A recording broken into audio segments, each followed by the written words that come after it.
Beyond the Ring, a podcast that covers all things in the stock show industry, from the informative to the insane, starring Ryan Rash. I never said that. Me, every day of my life. That's what I have to tell somebody. And Dale Hummel.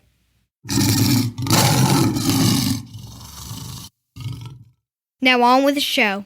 Welcome to Beyond the Ring. This is Ryan Rash once again by myself because Dale is still in the middle of his out of Africa nonsense experience. And so he again is not able to join us for the second week.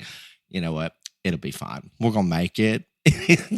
It'll be short probably again, but hopefully if he is not eaten by a wild animal or doesn't die on Death Wish Airlines on his way home, maybe he can join us next week. I'm not really sure, but we are going to work through it. As far as current events, I really wish Dale was here because I have not got to talk to him or communicate with him much, but there has been some really weird stuff going on around the world, and y'all know that he is the conspiracy theorist of the pair, but just over the past 2 weeks, okay, this is just like from May 7th till when this drops, this is what's happened worldwide. There was an assassination attempt against the Saudi crown prince. The Turkish president held an emergency meeting following the warning of a possible military coup. There was an assassination attempt on the Slovak prime minister. Citizens were arrested for threatening to assassinate the Serbian president. The Saudi Arabian king was hospitalized for the second time in 4 weeks. And just lately, on May 19th, there was a helicopter crash with the Iranian president and foreign minister, and they both died. And so, again, I am not a conspiracy theorist, but that's a whole lot of worldwide nonsense with foreign leaders in a very, very short period of time. So I'm sure if Dale was here, he can give us a dissertation on the who, the how, the what, the why, and the where. But he's not, and I'm probably not going to ask him about it again. But very, very strange events are going on around the world. Obviously, the thing that is consuming all the oxygen here in our United States of America is the New York versus Trump trial. And today, both of the defendants and the prosecution rested. So, New York rested, defense rest, no more witnesses. So this is Tuesday. I get Memorial Day weekend is upon us, whatever, all this other stuff. So I think Monday's a holiday. They aren't going to have closing arguments for 8 days. Now, granted, the jurors are not sequestered. They can go back to their jobs, their homes, their lives, or whatever.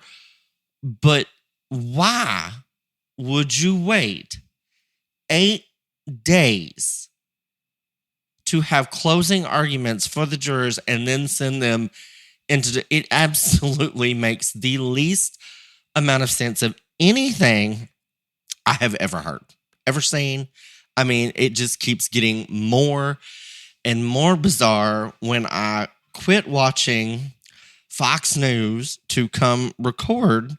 What was going on is both sides are discussing with the judge on what they would like in the jury instruction, because the judge is going to sit down there and say, okay, when you go back there, this is what you need to think about. And on this, indictment and And so they're going back and forth on all of that. The judge did not allow Trump's team of lawyers to have a federal election judge chairman come in and give expert testimony. I don't know why, since those are part of the indictments. He said no to that, but he did. So it's going to be very, very interesting. There are very few pundits, legal pundits on any mainstream media, no matter how liberal or how right, that say that there has been any evidence of a crime committed, that there has been no evidence put forth for any of these 34 indictments that any crime has been committed whatsoever at all. I think they only had 4 witnesses. One was Michael Cohen. I might have touched on him last week. I don't know. He's a criminal perjurer. He's been to jail for perjury. He's a liar. In his testimony in this case alone, it was pointed out multiple times that he is probably perjuring himself again. He also admitted to stealing $60,000 from the Trump organization. Like, he admits that on the stand, that he stole money. He admits that he has made $4 million off either his podcast or gear that shows Trump going to jail. All this, I mean, it is wild. And he is their only real witness. That was it.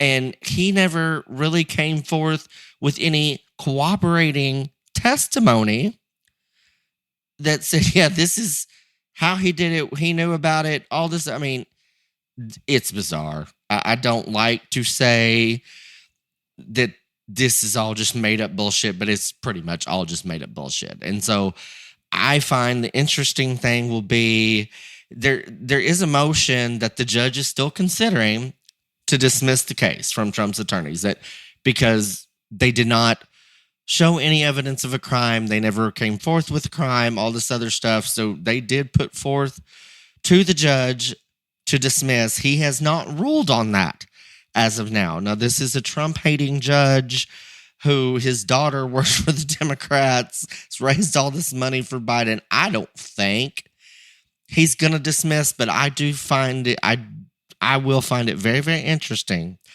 to see if he does, if he doesn't, and then what the final instructions to the jury, are, because that is going to, everyone has said that is the biggest thing in the case. Whatever the judge instructs them, this is how you're supposed to come up with your verdict, yada, yada, yada. That's going to decide it. So I don't know. It is truly, truly an interesting deal. Biden has given a couple speeches here in the last couple weeks, and they have not gone well. One today, he was like, I mean, he always reads from the teleprompter, but he was reading like bracket sign, then a word. And so, yeah, it's not good. He gave a commencement speech this weekend, or maybe Friday, some part last week. And he basically told them they have no future. Democracy is crumbling. You name it. Was just their futures were over. And he used it all as basically a campaign speech, which I guess my thing is when you're invited to give a commencement address, it's kind of about those people that have spent a lot of money and a lot of time and a lot of hours passing classes, going to college, and it should be about them and have some positivity about their futures. Not so much.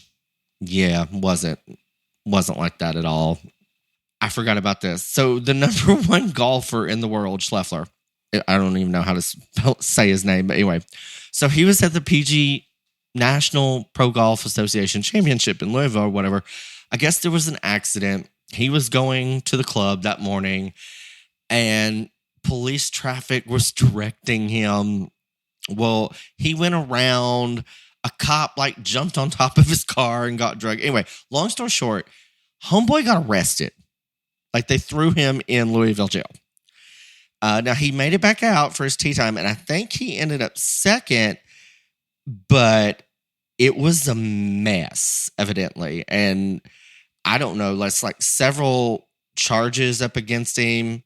I don't know how he got arrested at 8 o'clock and still made it back for his 10:08 tee time or whatever, but Yeah, so don't just think because you're the number one golfer in the world that you can just do whatever you want to. Because I think this man probably was really just didn't understand the policeman's signals or whatever, but he was evidently failed to stop when he was directed. They were traffic because there was a man had been killed, and homeboy went to jail. So yeah, Scotty Scheffler, he had a bad weekend, and then I think he also lost the tournament. I think he came in second. But yeah, there was that. And then I'm trying to think what else. I really don't have too much else that I can think of. Oh, yes, I do have this. So we've said for months, but now it's getting closer and closer. Well, the big thing with Biden running for president is he's probably going to lose pretty bad. And we know that. I mean, even the Democrats are very, very scared, but they don't know how to replace him because their biggest concern was that Camel Toe can't win either. Well, they've got her out there everywhere now. And she's making all these speeches and she's doing all these things and she's going to these swing states and all this other stuff. And there is now a push because they've seen her out on the stump that, you know what, we can just run her. It's a better idea than running him, and everyone will buy it. If Joe will step down and step out, she can naturally step up and run, and it won't be some kind of crazy deal where we brought somebody else in. So there is a whole lot of people that are now in the DNC that are actually throwing it out there that Joe should step down and Camel Toe should step up. I don't know. I can't with that, but that is where we are. So again, a very short current events section. I would like to thank Blue Team Weathers for being a national award sponsor for this next year since 1999. Blue Team Weathers has been a formidable force to be reckoned with in the show goat industry.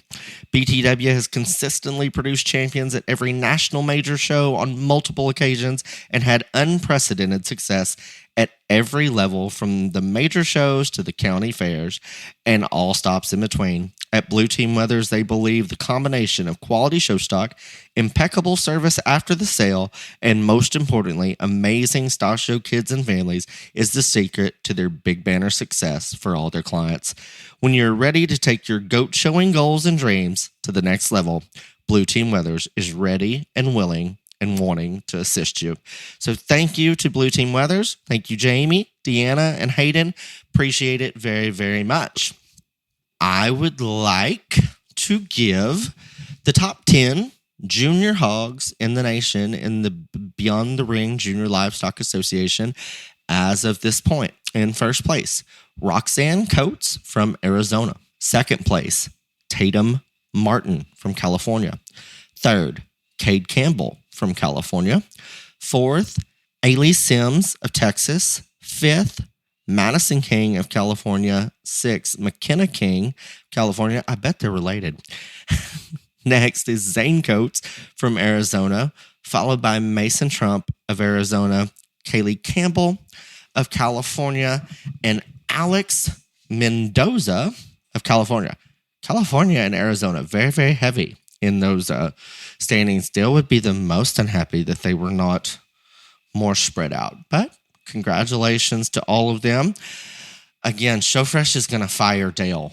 And I doubt they're going to hire me as their new water boy. So we may be looking for a new podcast sponsor because Dale has left them hanging 2 weeks in a row now. And I am not nearly as good at this as Dale is because I have no information other than what I remember from Dale saying each and every week. But we greatly appreciate ShowFresh H2O for being the sponsor of this podcast every week. They make it possible for our buddy Clifton to get paid and for y'all to get to hear this information. Hydration is the most important factor in making your show stock look its absolute best, whether at home or in the show ring. And ShowFresh H2O is the very best product that Dale thinks is out there on the market.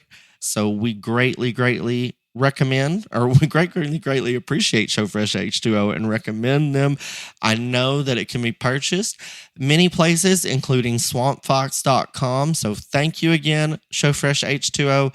I think Dale should probably have to reimburse you personally for the past 2 weeks since he has failed on his water boy duties. But there you go. Main topic time. Since last week it was about what not to wear, I'm not going to bore you with what to wear, but I did have a bunch of people send me messages, snaps, and all this other stuff after that episode, and they're like, well, what do you think about this? What do you think about this? And so basically I am coming out with a kind of follow-up sister topic, and I'm going to name it Arm Yourself. And what I mean by that is, what equipment should you take with you into the show ring? And I'm gonna try to cover as much as possible by the species and stuff like that. And I will start with hogs because obviously of all the species, you probably have less equipment in hog shows than you do any of the other ones. But in terms of your whip, I do not have any real big preferences, or if you want to use a cane or a pipe or any of those things. My advice on all that is use whatever is effective, but most importantly, depending on who the kid is, because, a small 6, 7, 8-year-old boy or girl is not going to have the force that an 18-year-old football player does when using a whip, a pipe, or whatever.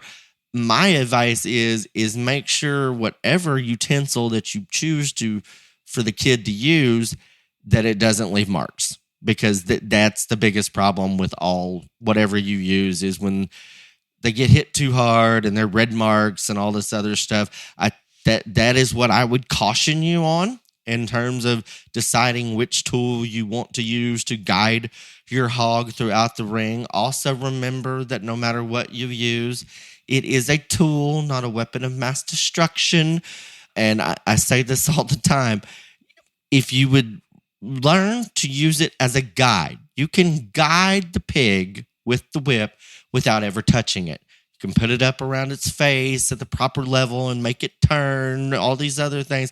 And you don't have to constantly tap, tap, tap, tap, tap, tap, tap on that hog's head or body or all those things. And so just remember, it is a guide, not a weapon of mass destruction. As far as brushes, take one, don't take one. I don't care. It's really not that big a deal to me. My thing with the brushes are, if you're going to have one and you want to hold it in your hand or put it in your pocket, again, I don't care, as long as it looks natural, it's not distracting. I guess if I had a personal preference, I think the kids that hold it in their hand, and it probably, if you're going to stick it in your pocket and leave it alone, fine. Otherwise, hold it in your hand.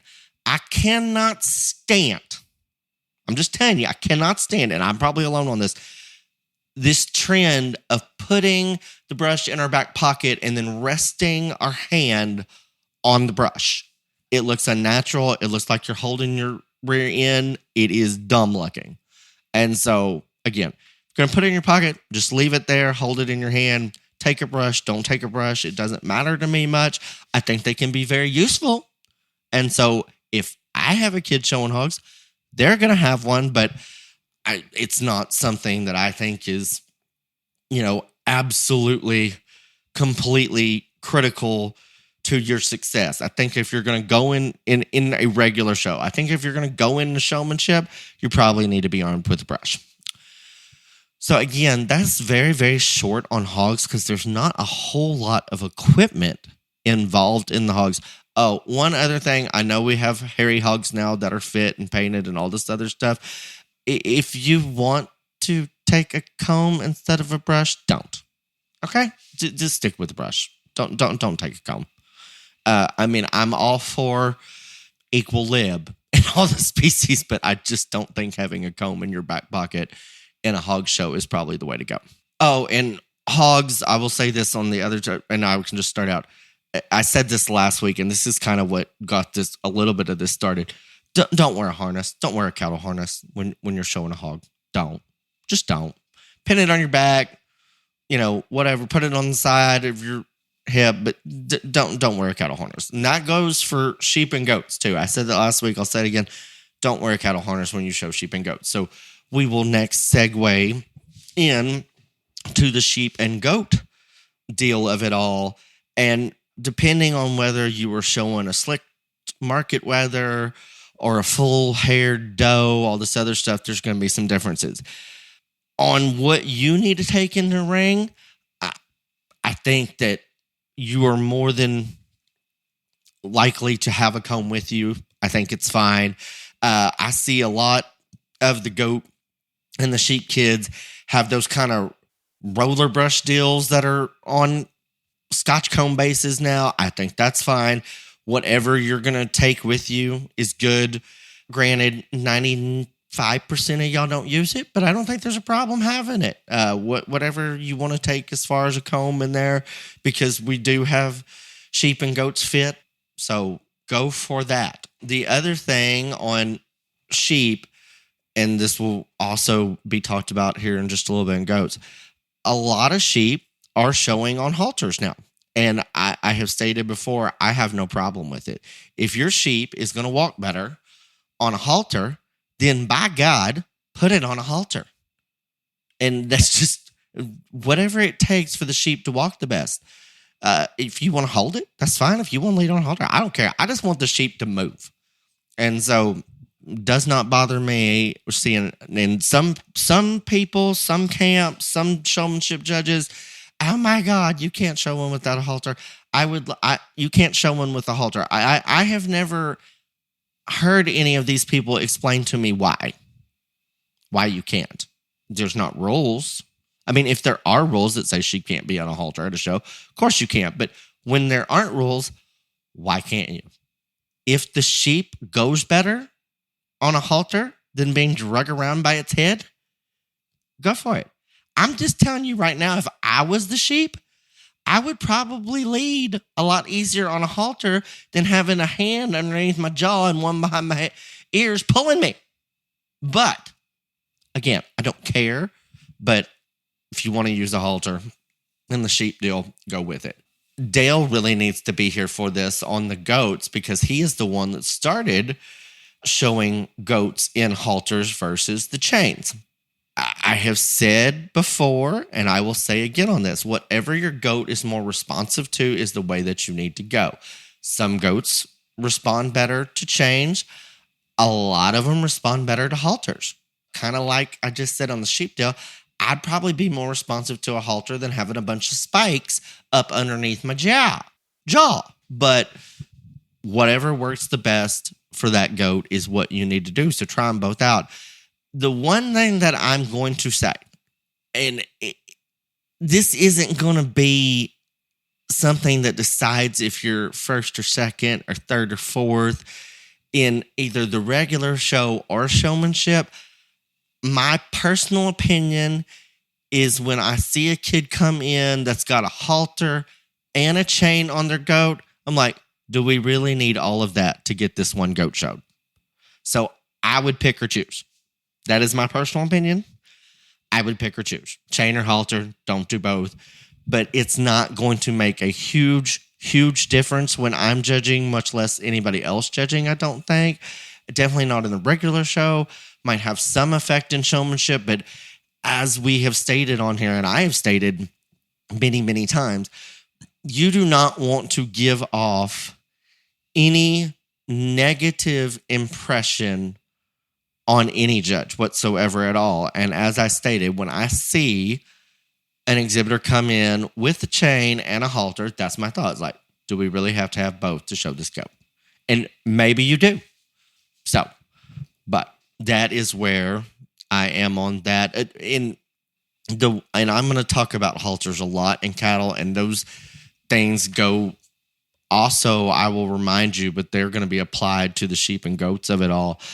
So we'll get into that discussion because I'm very opinionated on that nonsense. But moving on to cattle.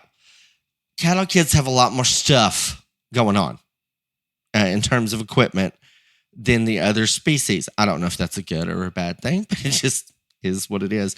So I talked about harnesses last week. I prefer harnesses to belt clips. It's not a huge thing either way. The main reason I would tell you that I prefer a harness to a belt clip is because sometimes when you have the number on a belt clip, sometimes the steer or heifer wants to bend down and eat the number. And that is a problem. When it's in the harness, that normally doesn't happen. Again, just remember the rule. Check the rules for the show on the harness. I think the leather tooled ones with your name and all that, I think they're beautiful. I think they're good. It's an individual way to stay out, all that. I like it. Some shows do have rules that say you cannot have any identifying material on deal. So just be mindful about that. Show sticks. Funny story. Just a show this past weekend. And the young man that won showmanship, he has this very unique wooden show stick. And I told him, I said, it looks more like a weapon than it does a show stick to me. But I don't care. I mean, it was just something funny, whatever. Just the main thing for me on a stick is make sure it is long enough to do what you need it to do. And so what I mean by that is you have to stand at the front of that animal, and that show stick should be long enough to reach the tail, the very back hind leg on the show side, the top, all these things without you ever having to move. That's how long it has to be. Because when you start having to move because your show stick is too short, the first thing that is going to happen is you are going to pull the head with you. And when you pull the head with you, the animal is going to move because the head is the steering wheel and it thinks it is directing you to move. So as long as the show stick is long enough to get the tail, the top, the very back leg, all of the things that you have to be able to touch on that animal, I don't care what type of show stick it is. I don't care if it looks like a weapon of mass destruction. I don't care any of those things. I show with a black one. And I'm not superstitious. I just show with black show stick. I don't care if they're blue, silver, pink, whatever. The girls that come in with the zebra stripe ones, I don't care. I mean, whatever you want, it's fine. But I want it to be able to do the job that it has to do. It has to be long enough. And I can tell you that in this day and age, that all we do is teach children to walk their animals into it, and then when their animal doesn't walk into it or the animal moves, they just walk it up again. A lot of times, y'all don't teach them how to place feet anymore, which is dumb. And I will have a whole nother podcast about that very soon. But anyway, and then when they have no choice, because eventually you're going to either run over the animal in front of you or run into the gate if you keep pulling up. You cannot pull up forever. And you have to place a foot. Guess what? Your show stick's too short. So make sure your show stick is long enough. Combs. I don't care what plastic comb, Scotch comb, whatever kind of comb. I don't care. Just make sure you have one. And again, I'm not going to say that you are going to get beat in a show or even showmanship if you don't have a comb, because 95% of the time, even in showmanship, they don't ever use them. But I would err on the side of caution, and I would always have one. That's just I don't care what kind of comb it is, but I would take one with me when I am showing a bovine at a stock show. And that's that. Halters. So I'm going to start, and I'm going to apologize to my buddy John Sullivan right now because he's probably going to get a little angry. I hate the cable halters with a passion. I loathe them. I detest them. I want it. If I could, I would banish them completely. And I will tell you why. First of all, I just talked about the head of an animal being the steering wheel. And when you put that halter on the animal's head to control it, that little bitty thin bullshit ain't giving you much control. And I get it looks nice because it looks like they're halterless, and that's fine. That halter is probably the most important factor to the animal cooperating and showing to the best of its ability. As far as equipment, of course, the most important thing is the showman. But with that little bitty thin cable bullshit on there, you're not getting a whole lot of control. That's my number one part.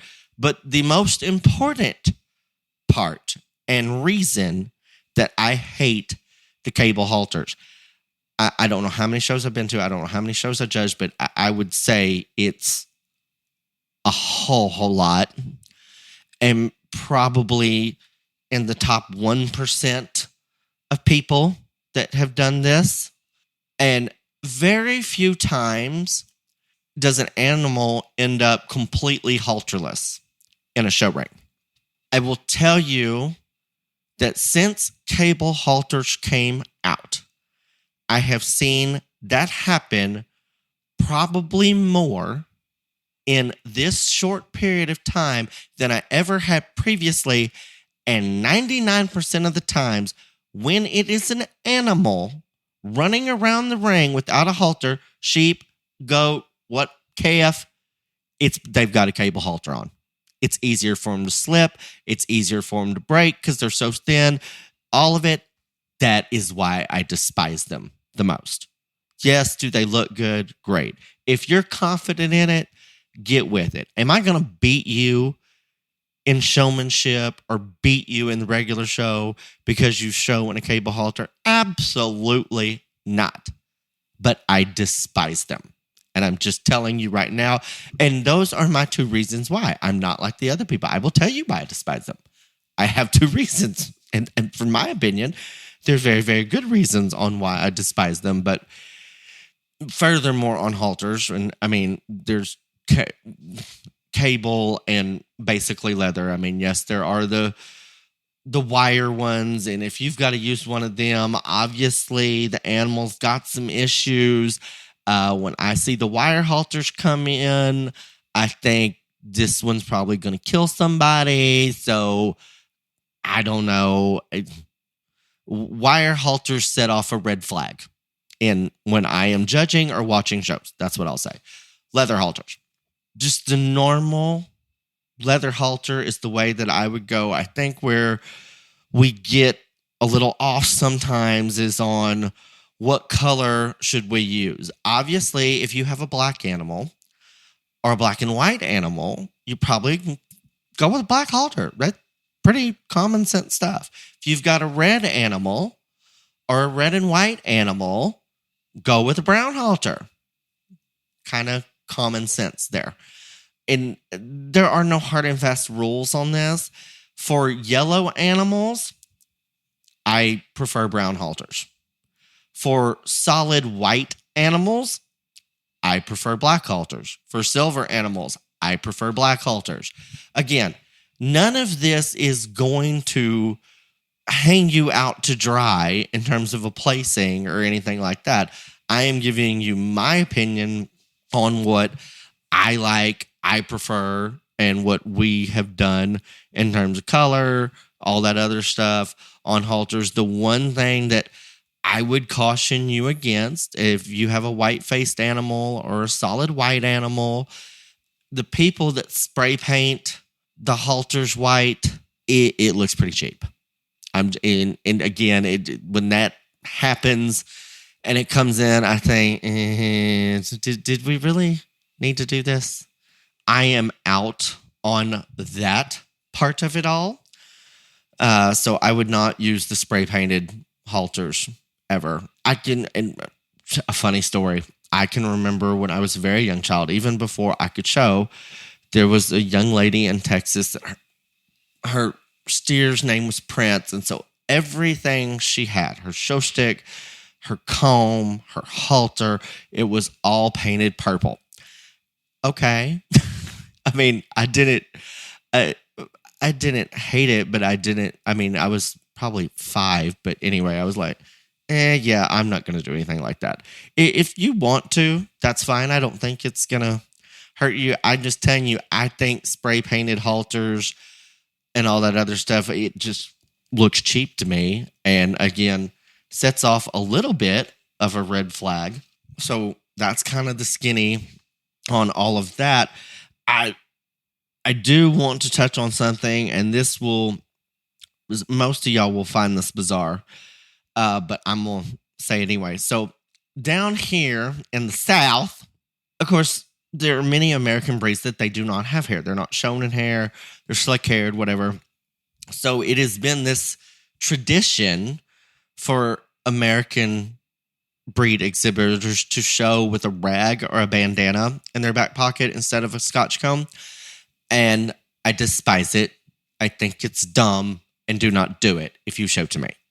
Because I have never in my life, not one time, ever seen a child or an exhibitor, open, junior, of any kind, pull said bandana or rag out of their back pocket and wipe down Sassy the show cow. So yeah, don't. Just don't. And to all you Brahmin and Gert breeders that are going to get the most pissed off that I said it, I don't care. Don't ask me to judge. It is dumb looking. So there is that. Some things that I would advise you kind of like on the what not to wear, to not take in with you in a show ring. Number one would be a cell phone. And I understand that I have 2 phones, and I literally sleep at night with a phone in my hand. That is how addicted to my phone I am. I literally hold one in my hand when I sleep. And so I am very personally attached to not just 1, but 2 of my cell phones. I can put it in a bag, or I can put it on a table to judge. I can hand it to somebody to show. And the reason is I'm not going to say that I see it in your pocket, but the size of iPhones now, you can definitely tell. Number 2 is, yes, I know people put them on silent or vibrate and all this other stuff, but you just don't know. And if you have to have your phone with you for the 10 minutes you're going to be in that class, then probably showing is not your top priority. Whatever's going on that phone is. And so, yeah. But you don't know if it's going to vibrate or ring or scare, and that could scare your animal or somebody else's animal. So in all circumstances, all things, leave the cell phones at that. If you have a medical condition, it is different. And I understand that there are some medical conditions, whatever, but unless you have some very, very important medical reason, then leave the cell phone outside of the show ring. For you guys, again, this isn't a big deal, but the knives on your belts and all this other stuff, it doesn't bother me, but I have been to shows, I have heard other judges say, well, why do they have that knife strapped to their belt? Stuff like that. I don't care, but I'm telling you, I have heard on several occasions they think that you should probably leave that out. The guys that dip, again, I know you're not probably supposed to because you're not of age. Some of you do anyway. Probably take that out of your pocket before you go in the show ring. And then this is not something that you would take in with you on the show ring, but it is a problem, and it has become kind of an epidemic here lately. I can't tell you the number of kids that I've seen chew gum at shows lately, like while they're in the ring. And it has to stop. And I know that's not something that you would take in with you, but don't chew gum. So spit the gum out before you go in. Unarm yourself of the chewing gum before you hit the show arena. I don't know. I'm trying to think. That kind of goes over all of the equipment that I can think of for the time being. Again, another very short episode, but hopefully Dale won't be eaten up by some wild animal, and he will, if y'all would have seen the plane that he rode there on, y'all wouldn't have thought he made it. So hopefully it makes it home, and then the next week he will be back with us. For question and answer, we would like to thank Leonard Truck and Trailers for sponsoring this week's question and answer portion of the podcast. For over 60 years, Leonard Truck and Trailers has been the trusted trailer expert for hauling champions to victory. For journeys that go beyond the ring, Leonard Truck and Trailer offers the largest selection of every type of trailer by 40 manufacturers, including low pro show trailers and living quarter stock trailers. Their trailers are designed for excellence and comfort, so you arrive in style and are ready to compete. Haul with confidence wherever the road takes you, featuring a nationwide concierge service and warranty administration. Leonard Truck and Trailer offers industry-leading financing, nationwide delivery. Trade-ins are welcome, plus they can create and install custom vinyl graphics for your trailer and a full line of apparel and hats to promote your farm or ranch. There has been no greater donor or benefactor to the Beyond the Range Junior Livestock Association than Leonard Truck and Trailer Basic Animal Health and the Clint Leonard family. We thank them so much. Please support Leonard Truck and Trailer. Question and answer. And again, I am really wasn't prepared because Dale thought that he was going to be able to record, and 10 minutes before said recording time that Clifton and I had all scheduled around his out of Africa nonsense, he informed us that something had happened and he couldn't. So I'm going on the fly here. I did get asked the first two, and I don't even know what I'm going to do with the third one, but the first two questions I got asked this weekend. And so one of the people at the show that I judged this weekend asked me if I had ever been chewed or cussed out at a show when I was judging. I think that I have been extremely lucky, and there has only been a handful of those situations. But it has happened. I think on story time, I talked about when I was fresh off the judging team in college, I was judging a county fair, and this older gentleman had issues and didn't even have an animal in the show. But it's only I probably less than 5.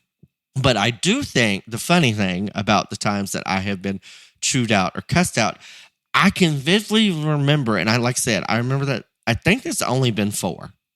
No, 5. Oh, yeah, 5. I forgot about that time at the bar in Fort Worth. Yeah. Anyway, the other 3, Old Man County Fair, dumbass at the bar in Fort Worth. The other 3 have all been over Pee-wee showmanship. So, the bottom line to this story is Pee-wee showmanship. If I do not like judging Pee-wee showmanship, I'll be the first one to tell you. And it just is what it is, because when they're that young, you don't want anybody to have a bad experience. And so when they all come in and everybody gets a ribbon or everybody's going to be a winner or whatever, I'm fine with it. When you have to place them, it's not as bad if you just have to pick a winner. And I'm going to be honest, if I was a parent, which we've talked about the fact, thank God I'm not, and best decision I ever made, and my kid was out there, I would probably be annoyed, and I get y'all's side of it. We're just going to go out here and nobody gets to win. But so if you have to pick a winner, I'm still fine with that. It is when you have to place every single kid in Pee-wee showmanship, or, well, we have awards for 5 and there's only 7. And though it has been in those instances, the 3 times, and they were all grandparents, by the way. that got on my ass because their little grandbaby, Angel Muffin, didn't get awarded Pee-wee's Showmanship. And I get it. And I understand it. And, it's one thing to talk about an animal, another thing about a kid, but then you talking about somebody's grandkid, and heaven forbid, because we all know the grandparents love the grandchildren way more than the actual children. But yes, it has happened. I've been very fortunate for it not to happen a lot, but I do find it comical that the majority of them were over Pee-wee Showmanship. What is the worst part of judging shows? I think that there are two things, and I thought about that this weekend after I answered this question, and I always say it's backdrop photos, and it is definitely up there. And the backdrop photos for me, it's awkward because, number one, unless it's the Supreme Champion, you don't know if they're mad, happy, excited, angry, whatever. You've got a bunch of people that have been up early, long hours, a lot of alcohol involved a lot of times. You're in a small confined space, and it is just awkward as hell. And that is just all there is to it. And I don't know why other people have not addressed this before, but I will just call it out. It is awkward as hell. And so backdrop photos are probably my go-to answer on what is the most awkward thing about judging, or the worst thing about judging. It's definitely the most awkward. But the other thing, and I was thinking about this as I was driving back to the hotel, I'll be honest with you, for me, probably the worst part about judging, and it seems that it happens at more shows than not, is there's always that one kid that always seems to not do very well. And, they've come in once and been last or next to last. They come in with another one, and they're going to be the same thing. And, sometimes it's just twice or three, or sometimes it's 4, 5, 6 times. That for me is very, very difficult. And what makes it even more difficult for me is I can remember, and I know, God, this kid's been last twice already. I don't want to put this kid last again. And then most times there's just no options. And then that is the kid that is so respectful and so nice and comes up and shakes your hand and says thank you after every class, or I appreciate it. It is normally that kid at every show. And you just feel like the worst human being in the history of the world. But there's nothing you can do. And so that actually, for me, is probably the very worst part of it in terms of the worst part of judging. But there are so many positive attributes and aspects to judging shows and all this other stuff. It's hard to focus on the negative. But that would be it. Backdrop picks are by far the most awkward. And then that one deal of that kid that always ends up close to the bottom of the class, that's bad. I'm sorry, I am stalling. I'm trying to find another question and answer. Because, again, this all came out real late here and didn't have much time. I'll just come up with a question myself. Sorry about this. I am so sorry. Question and answer. That's this week. Question that I get asked a lot when I am going shows and judging. What is my favorite species to judge? And I like judging all the species. I'll be real honest with you. There's not one that's I just really hate judging that, because I like judging all the species, most importantly because I like the kids in all the species. So that, but I will say, when my favorite, everybody thinks, they'll say, oh, well, cattle's your favorite, right? Actually, hogs are my favorite. And there's a real simple reason why. There are more structural differences in hogs in terms of everything structure on hogs than there are in the other species. And that is the priority of mine when I am sorting animals across species. And so to get to decipher those and describe all of those differences in terms of structure, that's why I enjoy hogs more as a whole than any other species. So for all of y'all that just thinks it's cattle, no, but I enjoy judging everything. But there we are. Again, terribly short episode. Hopefully informative for y'all. Sorry, question and answer was so bizarre and kind of a wreck, but it is what it is. Maybe Dale will be here next week. Maybe he won't. I personally have decided that he's probably just going to buy acreage and stay in Africa permanently, but maybe he can get Wi-Fi on his acreage that he has bought in Africa there. So possibility. If by the time he's supposed to be back home in the United States for this week, if he's not there within a couple of days, I will make you this promise right now. I will at least bring on a guest next week so y'all don't have to listen to me babble by myself. But until then, y'all come back now, you hear?